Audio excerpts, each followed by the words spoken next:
What's up, you wild tigers? Welcome to another game design show. Today, we're going to talk about the lens of the 8 filters. Now, that's going to be artistic impulse, business, intuitive, engineering. Is the game fun? Is the game going to be successful? And any playing testing and more onto that. So let's get right into it. First off, making decisions as a game designer is very important. Same as in life. You pick a decision, you run with it, and you don't look back. But you also have to be careful. You have to have an eccentric attitude. You have to be like, all right, this design isn't working. Let me go and do a new design idea. Ideas are cheap. They're like the paper cups. You get a hole in it, get a new one. They're not diamonds. It's the execution that makes this idea into a diamond. Same with games. You can see there's so many battle royales, but some do it right, and then they continue to do it right.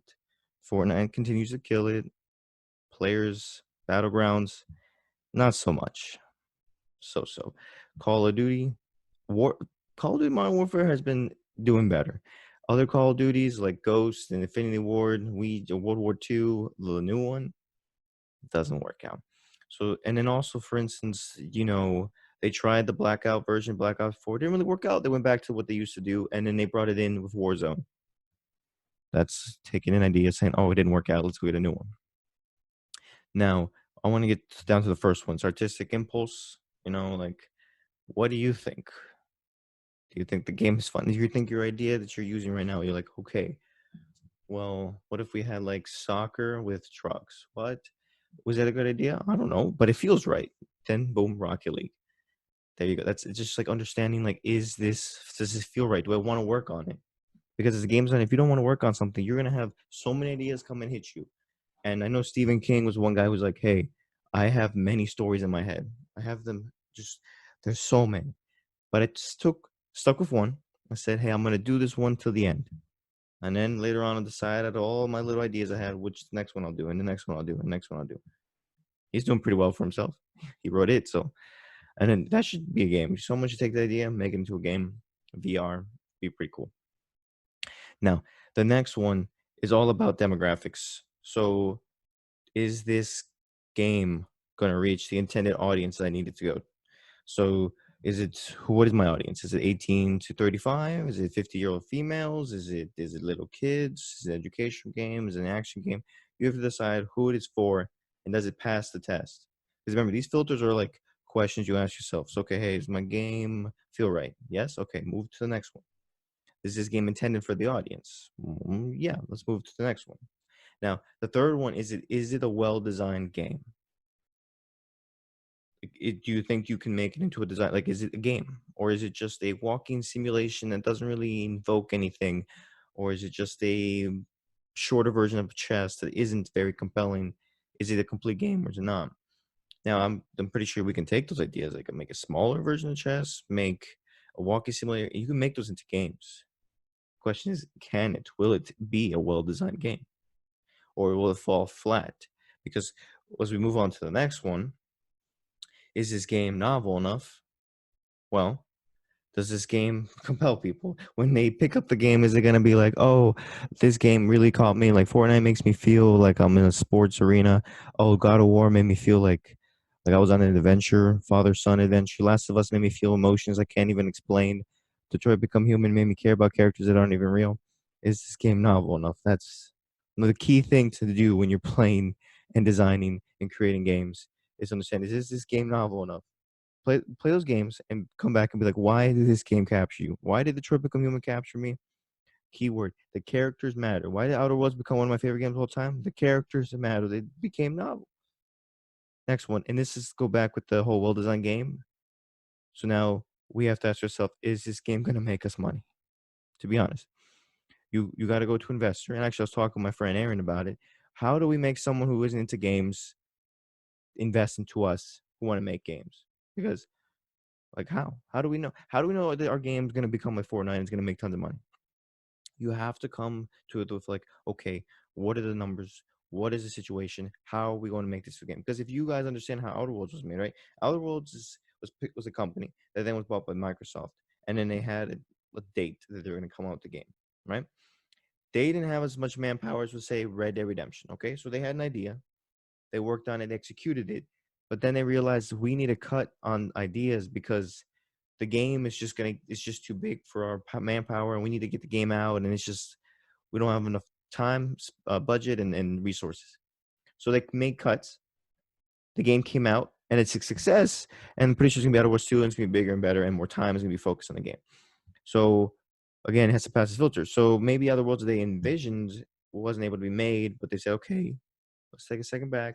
How can we release this and make it great? And if it does do good, maybe we can make what we've always wanted. It's a lot to it.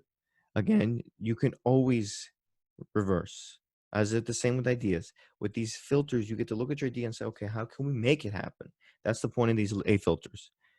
Okay, so let's rewind so that we understand. We did the artistic impulse. Do you feel like it's a good game? Demographics. Is this game being made for who I intended to be? Is this a well-designed game? Did I think through about the game design mechanics, this and that? Is it actually going to be a fun game? Is this game novel? Does this game produce emotions? One thing I've been hearing and reading and LinkedIn and all these other game developers and the game designers have been talking about is that empathy is very important in everything in these games, especially these single player games. If you don't feel something from these single player games, you're losing people. There's a reason why people talk about Last of Us today. There's a reason why people talk about Half-Life 2. Emotions, novelty is very important. And then if you learn from the experiences of these games, novelty sells. And when you sell, you make money. And that's good for business, good for investors, good for more games. Can sometimes lead you down a road, but that's another story. Now, will this game sell? Is this game going to be profitable? Same thing with business. Is it going to sell? That's the question for the business one. Now, next after that one. So technically we're on 6. So the first one's artistic impulse, second one's demographics, third one was a well-designed game, fourth one was novelty, fifth one was business, sixth one is this game possible to make? It goes back to the whole, basically what we talked about before. It's just engineering. Is it possible programs can build it? Is it possible artists can make it? Is it possible? Is it possible? Is it, because you can get like No Man's Sky and it not be possible. But again, there's dichotomy to all this. There's ways you can recover.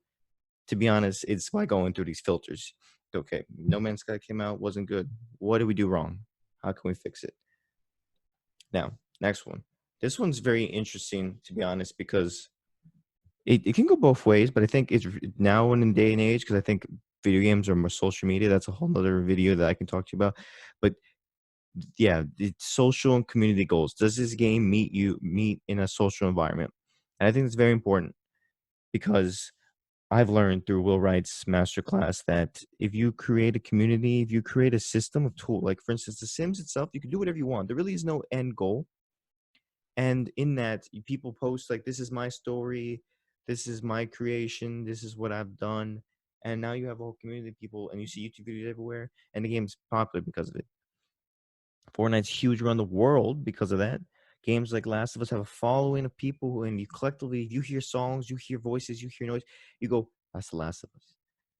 I think that goes back to novelty, goes back to the game feeling right. That to, is this a well-designed game? Like all of these are just little moments to pick for one big picture of basically the experience. You want the player experience. This is the one thing that we always want, the player experience. So again, you might see similarities. Yes, this is just refined questions to make sure you're on the right path. And then the last thing is, do the playtesters enjoy this game? So when you play test a game, you have to get people who've never played the game. They play the game, you fix the game basically from there.